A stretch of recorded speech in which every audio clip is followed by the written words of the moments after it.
Let's identify all the local and global extrema in the closed interval 0 to 5 for each curve below.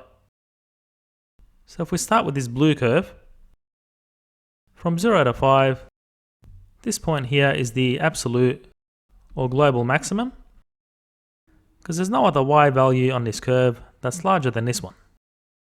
And we call this point here a global minimum, because that has the lowest possible value in that interval. So therefore this here is a local minimum, and the global maximum is also a local maximum because it occurs at a critical point. So try to determine the extrema for the other curves and post your answer in the comments. Let's identify the critical points for all the curves below. So recall that a critical point is where the curve changes direction, so the derivative is equal to 0, or the derivative is undefined or does not exist.